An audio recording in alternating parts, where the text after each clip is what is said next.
Hello everyone, आप सभी लोगों का स्वागत है बैंकिंग साथी यूट्यूब चैनल में। आज हम बैंकिंग के जितने भी इंपॉर्टेंट न्यूज़ मार्च महीने में आए हैं उसको हम कवर करेंगे। ये जो वीडियो रहेगा ये 2 पार्ट में रहेगा। तो सबसे पहले पार्ट में मैं आरबीआई और सेबी के जितने भी इंपॉर्टेंट न्यूज़ है उसको कवर करूँगा, और जो सेकंड पार्ट रहेगा उसमें जितने भी अदर बैंकिंग के जितने भी न्यूज़ है उसको कवर करूँगा। तो चलिए इस वीडियो को स्टार्ट करते हैं। सबसे पहले आरबीआई के न्यूज़ से गो थ्रू करते हैं। आरबीआई ने हाल ही में लॉन्च किया है national campaign for financial literacy initiative in India. Reserve Bank of India ने और एनसीएफई, जिसका फुल फॉर्म है national centre for financial education, जो मिनिस्ट्री ऑफ फाइनेंस के अंडर आता है, इन्होंने एक नेशन वाइड कैंपेन जो है वो लॉन्च किया है। ये नेशन वाइड कैंपेन क्या करेगा, ये इंपावर करेगा इंडिविजुअल्स को और जो सीनियर सिटीजन है फ्रॉड प्रोटेक्शन में या फिर एक फाइनेंशियल स्किल देने में, जैसे कि सेविंग्स से रिलेटेड, बजटिंग के रिलेटेड, इस पर ये काम करेंगे, जिससे क्या होगा, फाइनेंशियल लिटरेसी जो है इनहेंस होगा इंडिया में। इसके 4 इनिशिएटिव जो इंपॉर्टेंट है वो यहाँ बताया गया, जैसे कि फाइनेंशियल लिटरेसी सेंटर जो है वो खोले जाएंगे, जिसमें जो एक लीड बैंक होगा, कोई भी एक बैंक जो है वो सेलेक्ट किया जाएगा, और वो स्पेशल कैंप्स जो टारगेटेड ग्रुप्स होते हैं उनके लिए रन किए जाएंगे, जैसे कि स्टूडेंट्स के लिए अलग, सीनियर सिटीजन के लिए अलग, एडल्ट्स के लिए अलग, उसके लिए स्पेशल कैंप्स जो है वो लॉन्च किए जाएंगे। फिर पब्लिक अवेयरनेस कैंपेन्स, जैसे कि आरबीआई कहता है, आपने सुना होगा, जहाँ पर टीवी में अब तक आरबीआई कहता है कि एडवर्टीजमेंट आपने देखे होंगे, वैसे ही अब आरबीआई कहता है जो एक पॉलिसी है रिजर्व बैंक ऑफ इंडिया की, उसको ग्राउंड इंप्लीमेंटेशन भी किया जाएगा, जिसमें मल्टी लैंग्वेज में लोगों को जैसे कि समझाया जा सके। फिर फाइनेंशियल अवेयरनेस मैसेज करके फेम करके बुकलेट जो है वो बनाया जाएगा, किसके लिए, सीनियर सिटीजन के लिए, कि वो इजीली जो फाइनेंशियल टर्म्स होते हैं उनको समझ सके। चौथा national strategy for financial education NCFE को भी इंप्लीमेंट किया जाएगा। देखिए एनसीएफई जो है वो एक पॉलिसी है जो 2020 से लेकर 2025 तक रिजर्व बैंक ऑफ इंडिया ने लॉन्च किया है, जिसके तहत रिजर्व बैंक ऑफ इंडिया चाहता है कि फाइनेंशियल लिटरेसी को बढ़ाया जाए। इस पॉलिसी में ये सारी बातें की गई है। Reserve Bank of India independently वो सारी चीजें तो करता ही है, एनसीएफई भी करता है वही सेम चीज, और national strategy for financial education फिर एक पॉलिसी लाएगी जिसके तहत और भी उस काम को बढ़ाया गया। तो एनसीएफई का ही जो नोडल एजेंसी है वो है NCFE, national centre for financial education. NCFE का जो ये पॉलिसी है उसका नोडल एजेंसी ये है। फिर यहाँ पे आप उसके बारे में देख सकते हैं, national centre for financial education का जो क्या थोड़ा गो थ्रू भी है, नॉट फॉर प्रॉफिट ऑर्गेनाइजेशन है, reserve Bank of India, SEBI और आईआईडीए और फेडरा जो हमारा पेंशन रेगुलेटरी डेवलपमेंट अथॉरिटी है उनके द्वारा इसको बनाया गया था। इसका जो चीफ एग्जीक्यूटिव ऑफिसर है वो आलोक चंद्र जिन्ना है, और इसका हेडक्वार्टर नवी मुंबई में, और इसको 2013 में स्टार्ट किया गया था। तो इतना सी न्यूज़ है, ज़्यादा इसमें कुछ है नहीं, बस आप ये नेशनल फाइनेंशियल लिटरेसी किस के द्वारा स्टार्ट किया गया था, बस आपको वो ध्यान रखना है। नेक्स्ट, रिसेंटली कुहू फाइनेंस को एनबीएफसी का लाइसेंस मिल गया आरबीआई से, अब वो खुद से एजुकेशन लोन जो है वो प्रोवाइड कर पाएंगे। अभी तक जो कुहू है वो एक फिनटेक कंपनी था, जो दूसरे एनबीएफसी थे उनको वो हेल्प करता था लोन प्रोसेसिंग में, केवाईसी में, ये सब में हेल्प करता था। लेकिन अब कुहू जो है उसको खुद का लाइसेंस मिल गया, तो वो खुद से जो है वो लोन दे सकता है अप टू कितना, 2 crore directly to the students. ठीक है, तो पहले वो क्या करता था, दूसरों को हेल्प करता था एज अ फिनटेक कंपनी, लेकिन अब उसको भी एनबीएफसी का लाइसेंस मिल गया, तो अब वो डायरेक्टली लोन प्रोवाइड कर पाएगा। तो वहां पे अमाउंट याद रखना कितना का, 2 CR का। Next, Reserve Bank of India ने नया फ्रेमवर्क निकाला है जिससे वो रिकॉग्नाइज कर पाए एसआरओ। एसआरओ क्या है, self regulatory organisation. Self regulatory organisation के लिए एक फ्रेमवर्क लाया गया है जो क्या करेगा, अकाउंट एग्रीगेटर्स जो है उन पे नजर रखने के लिए। इसका मैं एक बैकग्राउंड समझा देता हूं कि अकाउंट एग्रीगेटर क्या होता है सबसे पहले, उससे आपको थोड़ा क्लैरिटी मिलेगा। देखिए अकाउंट एग्रीगेटर को समझने के लिए फॉर एग्जांपल मैं लेता हूं कि एक मिनट, मान लेते 2 बैंक है, एक है आईसीआईसीआई और एक है एसबीआई। एक जो कस्टमर है आईसीआईसीआई का, उसको जो है लोन चाहिए एसबीआई से। ये कस्टमर किसका, आईसीआईसीआई का है, ठीक है, कस्टमर ऑफ आईसीआईसीआई, इसको लोन चाहिए एसबीआई से। तो एसबीआई को क्या है, जब वो लोन प्रोसेस करेगा तो उसको बहुत सारे फॉर्मेलिटीज जो है वो कंप्लीट करनी पड़ेंगी। जैसे कि हो सकता है कि उसको बैंक स्टेटमेंट चाहिए होगा आईसीआईसीआई का, जो वो मेंटेन कर रहा है आईसीआईसीआई में, कि किस तरह के बैलेंसेस वो मेंटेन कर रहा है, सही से ट्रांजेक्शन कर रहा है या नहीं कर रहा। दूसरा क्या चाहिए होगा कि क्या उसका कोई लोन दूसरे बैंक में चल रहा है कि नहीं, क्या आईसीआईसीआई में पहले से कोई लोन चल रहा है, अगर वो लोन चल रहा है तो उसमें कैसा उसका ट्रांजेक्शन है, रीपेमेंट कैसा है उसका। तो ये जो फाइनेंशियल ट्रांजेक्शन है जो एसबीआई को आईसीआईसीआई से चाहिए, उसमें जो हेल्प करता है वो अकाउंट एग्रीगेटर करता है, एक मिडिलमैन, कि यहां से एसबीआई जो है वो रिक्वेस्ट देता है इस अकाउंट एग्रीगेटर को, और अकाउंट एग्रीगेटर क्या है, आईसीआईसीआई को रिक्वेस्ट भेजता है कि ये डॉक्यूमेंट जो है वो एसबीआई को चाहिए। फिर जो आईसीआईसीआई वो डॉक्यूमेंट्स अकाउंट एग्रीगेटर को देता है और अकाउंट एग्रीगेटर वो एसबीआई को देता है। तो ये जो प्रोसेस है अकाउंट एग्रीगेटर्स का, इसमें ये हेल्प करता है, मतलब account aggregator as a middleman काम करता है, और ये रिजर्व बैंक ऑफ इंडिया ने रिसेंटली इसको लाया था 2016 में। तो अब तक जो अकाउंट एग्रीगेटर्स थे, वैसे हमारे पास ज्यादा अकाउंट एग्रीगेटर्स नहीं है, अगर आप देखें फिन्यू है, कैम्स पे है, इस अकाउंट एग्रीगेटर पे नजर रखने के लिए एक सेल्फ रेगुलेटरी ऑर्गेनाइजेशन बनाने की बात चल रही है। एसआरओ बनाने की बात चल रही है कि सेल्फ रेगुलेटरी ऑर्गेनाइजेशन बनाएंगे जो इन अकाउंट एग्रीगेटर्स पे नजर रखेगा। ठीक है, तो ये जो नजर रखने की बात है कि कब से इसका एप्लीकेशन स्टार्ट होगा, बिफोर 15 जून 2025 तक जिसको भी एसआरओ बनना है उसके लिए आप एप्लीकेशन दे सकते हैं। कहां पे, परवाह पोर्टल में। अब जो परवाह पोर्टल में वो लोग एप्लीकेशन सबमिट कर पाएंगे और उसमें से डिसाइड किया जाएगा कि कौन एसआरओ बन सकता है या बनेगा इन द फ्यूचर। इसमें और भी न्यूज जो है वो आएंगी अपकमिंग, लेकिन अभी तक ये है कि बिफोर जून 15 2025 तक आपको एप्लीकेशन जो है वो परवाह पोर्टल में सबमिट करना है, जो भी ऑर्गेनाइजेशन इंटरेस्टेड है एसआरओ बनने के लिए। अब इसमें और फर्दर डिटेल्स तो आरबीआई ने नहीं दिया है, लेकिन यहां पर आरबीआई ने एलिजिबिलिटी बताया कि कौन एलिजिबल है एसआरओ बनने के लिए। तो सबसे पहला एलिजिबिलिटी क्या है, नॉट फॉर प्रॉफिट ऑर्गेनाइजेशन होना चाहिए, मतलब प्रॉफिट मोटिव से काम करता हुआ कंपनी नहीं होना चाहिए। दूसरा, नेटवर्थ जो है वो 2 CR का होना चाहिए with in 1 year of RBI recognition या बिफोर ऑपरेशन, जो भी पहले हो। ठीक है, कि जब से आरबीआई उन पे नजर रख रहा है, जैसे कि फिन्यू है या कैम्स पे है। अब ये भी क्या है कि इनमें से भी कोई जो है अकाउंट एग्रीगेटर बन सकता है, ठीक है, लेकिन उनका जो नेटवर्थ है वो 2 CR का होना पड़ेगा। तीसरा, कैपिटल होल्डिंग जो है वो किसी भी एंटिटी की 10% से ज्यादा नहीं होनी चाहिए, या फिर कोई एंटिटी या फिर कोई इंडिविजुअल की उस फर्म में 10% से ज्यादा नहीं होना चाहिए। ऐसा क्यों है, क्योंकि अगर किसी का 10% से ज्यादा होल्डिंग होगा तो वो अपने हिसाब से उस फर्म को काम करा सकता है अपने प्रॉफिट मोटिव के लिए। हो सकता है कि वो नॉन प्रॉफिट ऑर्गेनाइजेशन है, लेकिन अगर किसी का स्किन इन द गेम 10% से ज्यादा है तो वो अपने फायदे के लिए कुछ ना कुछ काम ऐसा करा सकता है। इसलिए आरबीआई ने बोला है कि हमें वैसी एंटिटी चाहिए जिसका होल्डिंग जो है वो 10% से कम हो। फिर आईटी इंफ्रास्ट्रक्चर जो है वो अच्छा होना चाहिए, क्योंकि देखिए पहले मैंने बता दिया कि अकाउंट एग्रीगेटर जो है वो एक ऐसा मिडिलमैन है जो दो पार्टीज के फाइनेंशियल ट्रांजैक्शंस को डिलीवर कर रहा है। तो उसका जो आईटी इंफ्रास्ट्रक्चर है वो पहले से ही बहुत अच्छा है, तो उस पर जो नजर रखेगा कि ट्रांजैक्शन सही से हो रही कि नहीं, कोई जो जितना भी मूवमेंट हो रहा है तो लीक तो नहीं हो रहा, तो उसका जो आईटी इंफ्रास्ट्रक्चर है वो भी टॉप नॉच होना चाहिए, आरबीआई ने ये बोला है। और तीसरा कि एटलीस्ट उसका 24 यूनिक मेंबर्स होने चाहिए, एफआईपी फाइनेंशियल इन्फॉर्मेशन प्रोवाइडर्स और फाइनेंशियल इन्फॉर्मेशन यूजर्स के साथ वो काम करता हुआ आना चाहिए। जैसे कि आज बहुत से मल्टीपल एप्स है, ठीक है, उनमें से कोई ऐप होगा जो नॉट फॉर प्रॉफिट ऑर्गेनाइजेशन है, तो ये लोग के पहले से बैंक के साथ होना चाहिए कि वो काम करता हुआ आ रहा है, ठीक है। अभी एफआईपी क्या है, एफआईयू क्या है, वो मैं आपको समझा देता हूँ। यहाँ पे प्यारा सा एग्जांपल नीचे दिया गया, देखिए मैंने आपको समझा दिया कि अकाउंट एग्रीगेटर क्या है। अब देखिए फाइनेंशियल प्रोवाइडर और फाइनेंशियल यूजर, ठीक है, इसको समझाने के लिए मैंने वही वापस से एग्जांपल लेते हैं कि यहाँ पे आईसीआईसीआई था, ठीक है, यहाँ पे हमारा अकाउंट एग्रीगेटर था, यहाँ पे हमारा एसबीआई था और इसका एक कस्टमर था आईसीआईसीआई का, ठीक है। तो यहाँ पर इस वाले एग्जांपल में क्या है कि आईसीआईसीआई जो है वो क्या है, फाइनेंशियल इन्फॉर्मेशन प्रोवाइडर है, क्योंकि वो बैंक स्टेटमेंट प्रोवाइड कर रहा है, वो कोई लोन स्टेटमेंट प्रोवाइड कर रहा है, किसको, एसबीआई को। तो यहाँ पर जो है आईसीआईसीआई क्या है, वो फाइनेंशियल इन्फॉर्मेशन प्रोवाइडर है, और वहीं पर जो एसबीआई है वो क्या है, वो फाइनेंशियल इन्फॉर्मेशन यूजर है, क्योंकि वो यूज कर रहा है। और यही जो चीज है वैसे वैसे भी हो सकती है कि कभी हो सकता है कि आईसीआईसीआई को एसबीआई से कोई चीज चाहिए, तो उस केस में क्या होगा, एसबीआई का फाइनेंशियल इन्फॉर्मेशन प्रोवाइडर हो जाएगा और वो यूजर हो जाएगा, ठीक है। तो मैक्सिमम टाइम ये, तो ये जो मैंने मेंबरशिप वाली बात की, तो इनका जो लिंक होना चाहिए, जो अकाउंट एग्रीगेटर ऑलरेडी है उनमें से कोई आने वाले टाइम पर ऐसा बनेंगे या बन सकते हैं, क्योंकि उनका जो मेंबर्स है, ये जो बैंक्स के साथ उनके टाइल्स पहले से चल रहे हैं, या कोई दूसरी पार्टी भी हो सकती है। Next, Reserve Bank of India ने रिसेंटली ऑनर किया किसको, आरबीआई को ऑनर किया डिजिटल इन्फॉर्मेशन अवार्ड 2025 का, जो यूके सेंट्रल बैंकिंग पब्लिकेशन है उसका। किसके लिए, किस वजह से क्या है, दो जो पोर्टल की वजह से क्या है, एक तो सारथी और एक परवा। तो सारथी क्या एक ऐसा पोर्टल है जो आरबीआई के जितने भी इंटरनल एम्प्लॉइज है वो अपने डॉक्यूमेंट्स को शेयर कर पाए और रिकॉर्ड कर पाए और उसका एनालाइजेशन ऑफ डेटा इजीली हो पाए, उसके लिए सारथी पोर्टल बनाया गया जो हाईटेक है। उसी के जैसा एक परवा पोर्टल भी बनाया गया जहां पर क्या है कि जितने भी रेगुलेटरी अप्रूवल्स अब आरबीआई से किसी को चाहिए, जैसे कोई कमर्शियल बैंक हो गया उसको चाहिए, या फिर कोई भी इस तरीके का, जैसे कि मैंने ये वाला बताया था आपको कि एसआरओ बनने के लिए 25 जून 15 2025 तक एप्लीकेशन डालना है, तो आरबीआई को डायरेक्टली ये परवा पोर्टल से डाल सकता है और वहीं से अप्रूवल डायरेक्टली मिल जाएगा। तो इन्हीं दो इनोवेशंस की वजह से आरबीआई को डिजिटल ट्रांसफॉर्मेशन अवार्ड 2025 का मिल गया, जो UK based central banking publication निकालता है। ये अवार्ड जो है वो 12th नंबर का होगा, 12th सेंट्रल बैंकिंग अवार्ड है ये 2025, जो हेल्ड होगा जून 2025 को, कहां पर, 1 व्हाइट हॉल प्लेस लंदन में। नेक्स्ट, हाल ही में जो है रिजर्व बैंक ऑफ इंडिया ने और बैंक ऑफ मॉरिशस ने एक एमओयू जो है साइन किया है, जो क्या करेगा, बूस्ट करेगा ट्रेड ट्रांजैक्शंस को, ठीक है, और हमारी इकोनॉमी में और भी अच्छा होगा, ठीक है। इसको ये न्यूज़ बहुत छोटा है, ठीक है, रिजर्व बैंक ऑफ इंडिया ने बैंक ऑफ मॉरिशस के साथ एमओयू किया है। तो आपका जो क्या बोलते हैं क्वेश्चन आएगा वो ये है कि रिसेंटली किसके साथ किया है, उसमें बहुत सारे ऑप्शन होंगे, उसमें से आपको सेलेक्ट करना होगा। तो यहाँ पर जो ये न्यूज़ है, ये जो लाइन है कि the agreement boost bilateral trade by facilitating INR MUR payments in current and capital account transaction enabling exporters and importers in settle in their local currency. ये जो लाइन है इसको मैं थोड़ा समझा देता हूं कि यहां का मतलब क्या है, करंट और कैपिटल अकाउंट क्या होता है। करंट अकाउंट ट्रांजैक्शन होता है जो एक साल में कंप्लीट हो जाए, वो ट्रांजैक्शन जो एक साल में, जैसे कि रॉ मटेरियल्स, ठीक है, आपने रॉ मटेरियल भेजा किसी देश को और वहां से पैसा आया, तो ये करंट अकाउंट ट्रांजैक्शन है, एक साल में कंप्लीट हो जाता है, ठीक है। या फिर कह सकते हैं जो छोटा ट्रांजैक्शन है वो करंट अकाउंट में आता है। कैपिटल अकाउंट में वो ट्रांजैक्शन आता है जिसकी जो बड़ी मशीनरी वगैरह जहां पे इन्वेस्ट होते हैं, या फिर फिक्स्ड एसेट कोई आप ट्रांसफर कर रहे हो एक कंट्री से दूसरे कंट्री, तो वहां पे जितने भी ट्रांजैक्शन होते हैं कैपिटल अकाउंट ट्रांजैक्शंस बोलते हैं उनको। ये मैंने छोटा सा एग्जांपल समझा दिया आपको। तो इसमें जो है बूस्ट मिलेगा, ठीक है, बूस्ट क्यों मिलता है, देखिए अगर फॉर एग्जांपल इंडिया जो है किसी एक ऐसे देश के साथ कर रहा है जिसका उनके साथ बायलैटरल ट्रेड नहीं है, ठीक है, हमारा उनके साथ एक एग्रीमेंट नहीं साइन हुआ है, तो वहां पे क्या जितना भी आपका मूवमेंट होगा वो यूएस डॉलर में होगा, ठीक है, जो भी मूवमेंट्स होंगे वो यूएस डॉलर में होगा। तो जो इंडिया की जो डिपेंडेंसी है वो यूएस डॉलर में ज्यादा हो जाती है। जैसे आपने हाल ही में भी देखा होगा कि जब कोविड के टाइम पे जब रशिया और यूक्रेन का वॉर हुआ और यूएसए को वो सही नहीं लगा, तो उन्होंने सैंक्शन लगा दिया कि वो स्विफ्ट जो है वो इस्तेमाल नहीं कर पाएगा, उसका जो यूएस डॉलर है फिर उसकी कोई वैल्यू नहीं रहेगी। इसी के लिए जो ये बायलैटरल ट्रेड होते हैं बहुत ज्यादा जरूरी है, क्योंकि यहाँ पे जो लोकल करेंसी होती है वो उसकी जो इंपॉर्टेंस है वो बढ़ती है और हमारी जो डिपेंडेंसी है यूएस डॉलर पे वो कम हो जाता है, ठीक है। तो ये छोटा सा न्यूज है, इसको आप कवर कर लेंगे। Next, Reserve Bank of India ने एक्सटेंड किया, रिजर्व बैंक ऑफ इंडिया ने हाल ही में एक्सटेंड किया आरआरबी का pension liability amortisation by 5 years, ठीक है। तो हाल ही में क्या रिजर्व बैंक ऑफ इंडिया ने ये बोला था कि जितने भी एम्प्लॉइज नवंबर 1 1993 के बाद रिटायर्ड हुए हैं, है ना, उन सबको एक पेंशन मिला जाएगा। तो अब जो ये पेंशन है वो आरबीआई ने उसे रिलैक्सेशन दिया कि आपको एक ही बार में पे नहीं करना, उसका जो टेन्योर है वो 5 इयर्स कर दिया, हर साल 20% करके आपको जो है वो पे करना है और at the end of the 5 years वो पूरा कवर हो जाएगा। तो अमोर्टाइजेशन ऑफ 5 इयर्स यहाँ पे रिजर्व बैंक ऑफ इंडिया ने आरआरबी को दिया एक रिलैक्सेशन, ठीक है। यहाँ पे लिखा है कि reserve RRBs were previously allowed to amortise their pension liability on the account of RRB employee pension scheme 2018 for 5 years, मतलब 2018 से 5 साल दे दिए गए थे, मतलब 2019 से वो इंप्लीमेंटेशन हुआ, तो 2019 से वो 24 तक गया, तो 5 इयर्स में कंप्लीट हो गया। उसके बाद वापस से अब रिलैक्सेशन और 5 इयर्स कर दिया, तो इससे क्या होगा कि आरआरबी पे बर्डन जो है वो कम पड़ेगा। Next, Reserve Bank of India ने हाल ही में रिड्यूस किया है रिस्क वेट्स को फॉर बैंकिंग जो भी लैंड करती है एनबीएफसी और माइक्रो फाइनेंशियल इंस्टीट्यूशंस को। इस न्यूज़ को पहले गो थ्रू करने से पहले मैं आपको एक बेसिक सा कॉन्सेप्ट समझा दूं कि रिस्क वेट होता क्या एक्चुअली।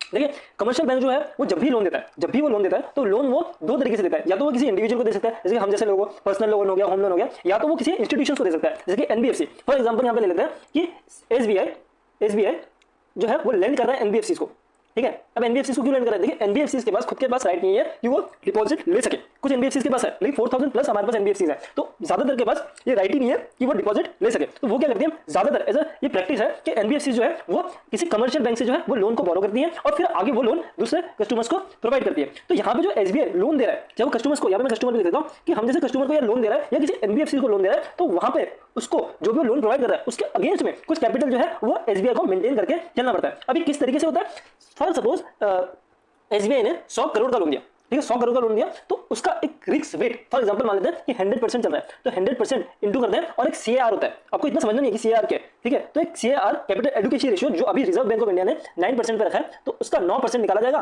तो यहाँ से तो 100% 100 कट जाएगा, तो ये जो है कितना आ जाएगा कैपिटल जो एसबीआई को मेंटेन करना है वो 9 सीआर का हो जाएगा, ठीक है। 9 सीआर का कैपिटल जिसको एसबीआई को मेंटेन करना है। इस एग्जांपल में कि 100 करोड़ का लोन था, 100% जो है वो मैंने रिस्क वेट लिया फॉर एग्जांपल, और सीआर जो अभी फिक्स्ड है रिजर्व बैंक ऑफ इंडिया से कितना 9%, तो उसके अगेंस्ट में एसबीआई ने फिर कितना फंड अपने साथ रखा 9 सीआर का। तो ये जो रिस्क वेट है ये जितना ज्यादा होगा, ये जितना ज्यादा होगा उतना ही जो बैंक से उसको क्या अपने साथ ज्यादा रिजर्व या कैपिटल का रखना पड़ता है। जितना ही कम होगा उतना ही कम जो है रिजर्व किसी कमर्शियल बैंक को रखना पड़ता है, तो वो क्या कर सकता है आगे और ज्यादा लैंड कर सकता है। तो अभी क्योंकि हाल ही में आपने देखा था कि रिजर्व बैंक ऑफ इंडिया ने रेपो रेट को कम किया था। रेपो रेट को क्यों कम किया था? क्योंकि फ्लो ऑफ मनी लोगों के पास नहीं है, पैसे नहीं है, तो वो चाहता है कि लोगों के पास पैसे जाए, तो इसलिए रिजर्व बैंक ऑफ इंडिया ने रेपो रेट को कम किया था। उसी का ही थोड़ा एक्सटेंडेड वर्जन और एक स्टेप आगे जाते हुए रिजर्व बैंक ऑफ इंडिया ने रिस्क वेट को कम किया कि अब जो बैंक एनबीएफसी को जब लैंड करेंगे या फिर किसी कस्टमर को जब लैंड करेंगे तो उसका जो रिस्क वेट है उसमें थोड़ा रिडक्शन लाए। अब कितना रिडक्शन लाए, सबसे पहले यहाँ पे बात करें तो एसबीआई ने जब एनबीएफसी को माइक्रो फाइनेंशियल इंस्टीट्यूशन को देता है तो section 2135A of banking regulation act 1949 में चेंजेस करके लाया गया। रिस्क वेट 25% कमा दिया। जब एनबीएफसी को लोन देती थी तो पहले 125% का रिस्क वेट था, अब कितना 100% का। अब वही जो फॉर्मूला है उसको लाके देख सकते हैं। पहले अगर क्या बोलते हैं 11 सीआर का था, तो अभी जो है वो 9 सीआर का आएगा कितने 100 करोड़ के लोन में, ठीक है। और फिर ये तो क्या बोलते हैं जब वो कमर्शियल बैंक एनबीएफसी को देती है उसको 100% से 125% किया गया। फिर यहाँ पे as per RBI risk weight micro loans by bank, जब बैंक माइक्रो लोन्स लेता है छोटा लोन देता है छोटे उद्योग को, तो उसका जो रिस्क वेट है 75% रखा गया। ये पहले 75 था, अभी भी 75 रखा गया। और risk wait for consumption loans, consumption purpose के लिए जैसे पर्सनल लोन हो गया इंडिविजुअल के लिए, वो क्या विल बी 100%, 125 से उसको 100% किया गया।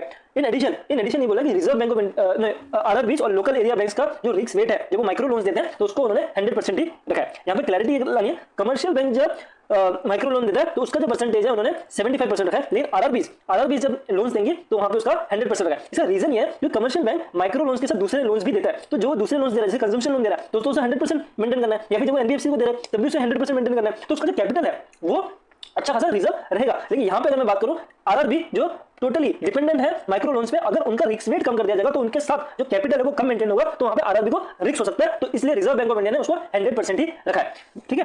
चलिए आई होप आपको ये समझ में आ गया होगा। देखिए मैं ये चीज आपको इसलिए समझाता हूं क्योंकि इससे क्लैरिटी आता है और आप इजीली फिर कॉन्सेप्ट को याद रख के उन डेटा पॉइंट्स को भी इजीली ग्रैब कर पाओगे। यहाँ पे मैंने डेफिनेशन आपको लिखा हुआ है, आप एक बार गो थ्रू कर लीजिएगा। Next Reserve Bank of India के पेनल्टीज। देखिए पेनल्टीज में कुछ पढ़ाने लायक होता नहीं है कि आईडीबीआई लिमिटेड को 36,30,000 का पेनल्टी लगा, क्यों लगा फॉरेन एक्सचेंज लिमिटेड के लिए। तो ये जो चीजें होती है ना लाइक लर्न करने वाली होती है, तो ये इसकी भी मैं प्रैक्टिस कराऊंगा आपको, लेकिन वो मैं जो भी एमसीक्यूज होते हैं वहां से कराऊंगा। तो ये आप डायरेक्टली गो थ्रू करिएगा और आपको इसमें पढ़ने के लिए नहीं, इसमें तो आपको याद ही करना है ना। जो भी ब्लैक से हम करके देते हैं मार्क वो वाला इंपॉर्टेंट है, जो दूसरी चीजें वो थोड़ा कम इंपॉर्टेंट है बस। बस याद रखना ब्रिक्स पेमेंट एक्सचेंज कोई global investment firm payment aggregator for cross border के लिए आरबीआई से जो है वो लाइसेंस मिल गया। क्रॉस बॉर्डर पेमेंट के लिए एक देश से दूसरे देश में जब पेमेंट करें तो उसके लिए ब्रिक्स पेमेंट एक्सचेंज को भी लाइसेंस मिल गया। ये ठीक है, एक मुंबई बेस्ड फर्म है, ठीक है। बस यहाँ तक आपको ध्यान रखना। तो आरबीआई के जितने भी न्यूज़ है वो खत्म हो गए। अब चलते हैं सेबी के जितने भी न्यूज़ है। सेबी ने रिसेंटली अलाउ किया एनबीएफसीज को including housing finance companies to invest in SRs. SR मतलब सिक्योरिटी रिसिप्ट जो इशूड होते हैं एआरसी के थ्रू, ठीक है।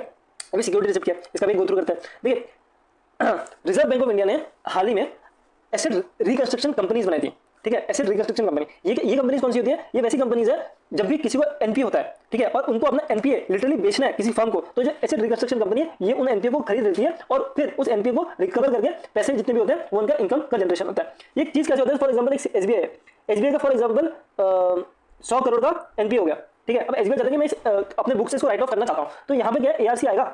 एआरसी क्या करेगा? वो कहेगा कि ठीक है हमें 100 करोड़ दे दो, ठीक है, लेकिन वो 100 करोड़ की वैल्यू में बदलो, मुझे 80 करोड़ की वैल्यू में।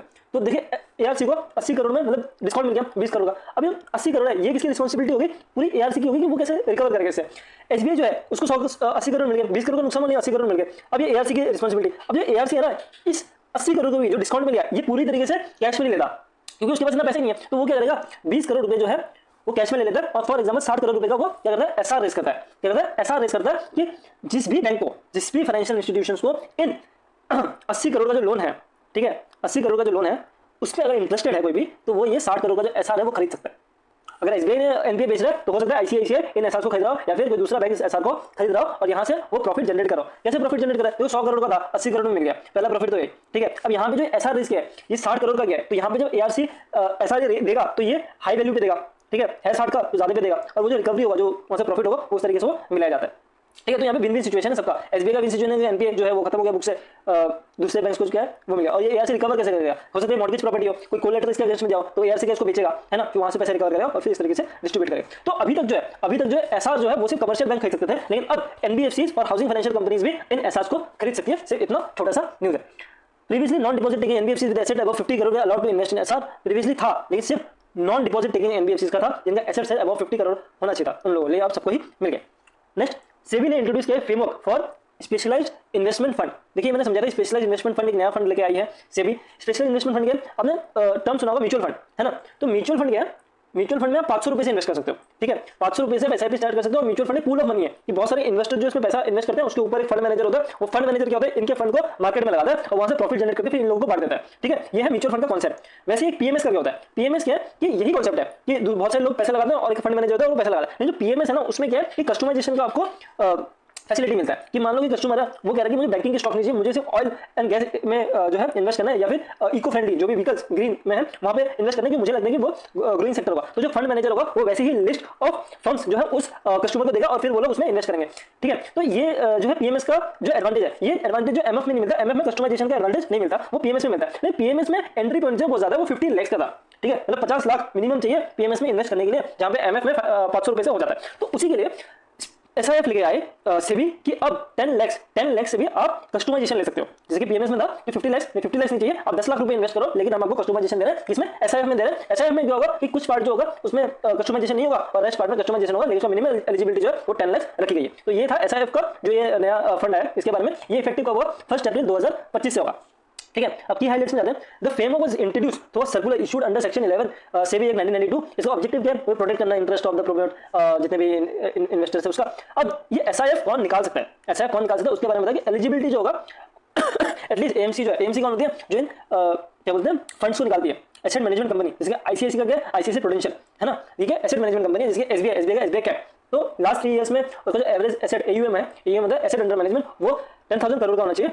फिर अपॉइंटमेंट कैसे होगा, यहाँ पे लिखा चीफ एग्जीक्यूटिव ऑफिसर का जो अपॉइंटमेंट होगा 10 इयर्स का एक्सपीरियंस होना चाहिए फंड मैनेजमेंट में, और एयूएम एटलीस्ट वो 5 करोड़ का हैंडल करता हुआ आना चाहिए। और फंड मैनेजर जो है, जो फंड मैनेजर जो होगा उसको 3 साल का एक्सपीरियंस होना चाहिए और एवरेज एयूएम जो है 3 साल में वो 500 करोड़ का होना चाहिए उसका। फिर इन्वेस्टिंग इन्वेस्टमेंट स्ट्रेटजी क्या होगा, वही एसआईपी की तरह। एसआईएफ तो वैसे होगा जैसे एसआईपी का होता है, इक्विटी डेट, इक्विटी मतलब शेयर्स, डेट मतलब बॉन्ड्स वगैरह, ठीक है, लोन्स जब आप कॉर्पोरेट को देते हैं। फिर मिनिमम इन्वेस्टमेंट 10 लाख जो मैंने बताया पर इन्वेस्टर होगा। और SIF must have a direct branding separate from parent MF, ठीक है, मतलब ब्रांडिंग वगैरह अलग तरीके से होगी, एमएफ की तरह नहीं होगी, बताया। Investing in derivatives up to 25% of allocated ETF, ETD या एक्सचेंज ट्रेडेड डेरिवेटिव्स कहते हैं, उसका 25%। ये आपसे पूछा नहीं जाएगा, मेनली आपसे ये पूछा जाएगा कि एसआईएफ में कितना 10 लाख का मिनिमम आप इन्वेस्ट कर सकते हो, एक वो इंपॉर्टेंट है।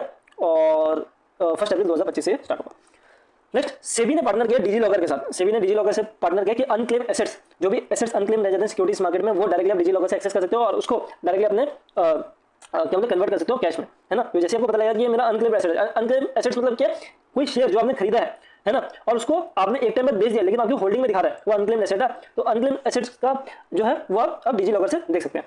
नेक्स्ट, सेबी ने कट किया है फॉर टाइमलाइन जो राइट इशू होता है। राइट इशू मतलब क्या है, देखिए 2 तरह के इशू होता है। एक होता है आईपीओ, आईपीओ का इनिशियल पब्लिक ऑफरिंग, जब आप फर्स्ट टाइम ऑफरिंग ला रहे हो, किसके लिए, इन्वेस्टर्स के लिए, नए इन्वेस्टर्स के लिए। एक होता है राइट इशू। राइट इशू है कि जो भी आपके एग्जिस्टिंग शेयर होल्डर्स है उनको आप एक राइट देते हो मार्केट में जाने से पहले। मार्केट में जाने से पहले आप उनको राइट देते हो कि अगर आप चाहते हो तो पहले आप इस शेयर को खरीद सकते हो एक कम प्राइस में, तो जैसे मार्केट में हो जाएगा तो उसका प्राइस जो है वो ऊपर हो सकता है, नीचे भी हो सकता है, लेकिन ऊपर भी हो सकता है। तो उनको एक राइट मिलता है कि अगर आप चाहते हो तो इस शेयर को पहले आप खरीद लो। जितने भी एग्जिस्टिंग शेयर होल्डर होते हैं जब भी उनको इस तरीके का कोई राइट मिलता है कि आप पहले खरीद लो, तो उसको बोलते हैं राइट इशू। तो उसका जो टाइमलाइन है वो पहले 126 डेज था, अलॉटमेंट का मैं 23 डेज, ठीक है। तो की हाइलाइट्स ऑफ राइट इशू में बताएं, must remain open for 7 to 30 days, मतलब 7 से 30 दिन तक वो ओपन रहना चाहिए कि कौन खरीदना चाहता है कौन खरीदना नहीं चाहता, वो जैसे कि उपाय, ठीक है। ये सब इतना वो नहीं है, वही राइट टू 23 दिन तक वो है, ठीक है।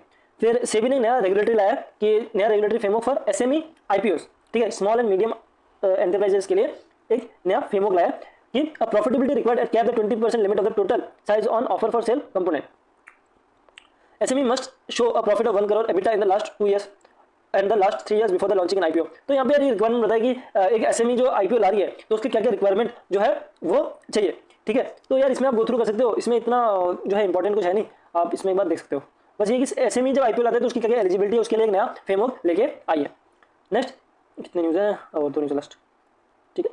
तो सेबी ने कंस्टिट्यूट किया high level committee to review the conflict of interest in the top ranks, ठीक है। तो सेबी ने हाल ही में एक हाई लेवल कमेटी जो है वो गठन किया था, जिसका चेयरपर्सन था वो तुहुन कांटा पांडे थे, जिन्होंने किस पे जो है टिप्पणी की, गवर्नेंस में, कॉन्फ्लिक्ट ऑफ इंटरेस्ट में, या डिस्क्लोजर में, बोर्ड ऑफ मेंबर्स में, सीनियर ऑफिशियल्स में, ठीक है। ये किस तरीके से ये होना चाहिए उस पर एक कमेटी बैठाई गई थी, जिनको लीड किया किसने किया था, तुहुन कांटा पांडे। बस इतना इंपॉर्टेंट है, इससे ज़्यादा इसमें कुछ है नहीं। हाल ही में अभी ने लोअर किया investment threshold for social stock exchange. ये सोशल स्टॉक एक्सचेंज है, स्टॉक एक्सचेंज का एक पार्ट है सोशल स्टॉक एक्सचेंज, जहाँ पे जितने भी नॉन प्रॉफिट ऑर्गेनाइजेशन है, जैसे एजुकेशन में जो काम कर रहे हैं, हेल्थ केयर में काम कर रहे हैं, एज अ डोनेशन, जो डोनेशन के लिए काम करते हैं, उनके लिए जो थ्रेशोल्ड है वो 10,000 से 1,000 कर दिया है कि जब भी आप न्यू पब्लिक ऑफरिंग ला रहे हैं तो वहाँ पर जो है आपका जरूरी नहीं कि 10,000 सब्सक्रिप्शन हो, अब 1,000 सब्सक्रिप्शन भी होगा तब भी वो वैलिड माना जाएगा। उसके लिए जो है ये नए चेंजेस लाए गए सेबी के द्वारा। तो जीरो कूपन जीरो प्रिंसिपल क्या होता है, जीरो कूपन का मतलब कि वो जो प्राइस आप डाल रहे हैं उसमें कोई इंटरेस्ट नहीं आएगा, तो इसलिए बोलते हैं जीरो कूपन और जीरो प्रिंसिपल, कि जो भी आप प्रिंसिपल डाल रहे हैं वो प्रिंसिपल जो है वो एज ए NGO में जा रहा है, मतलब एक तरीके का आप चैरिटी कर रहे हैं, किसमें, स्टॉक एक्सचेंज में। ये स्टॉक एक्सचेंज का पार्ट होता है क्या, ये वाला सोशल स्टॉक एक्सचेंज, ठीक है, जहाँ भी चैरिटी करते हैं। तो पहले उसका लिमिट था 10,000, अगर कोई NPO आता है तो सब्सक्रिप्शन जो था 10,000 मैंडेटरी था, अब उसको 1,000 कर दिया गया। तो बस इतना सा न्यूज़ था RBI और सेबी का। आई होप आपको समझ में आया होगा। अगर कुछ समझ में नहीं आया होगा तो प्लीज आप कमेंट डाउन किए, मैं वापस से कमेंट्स में एक्सप्लेनेशन दे दूंगा आपको, जिससे और क्लैरिटी आ सके।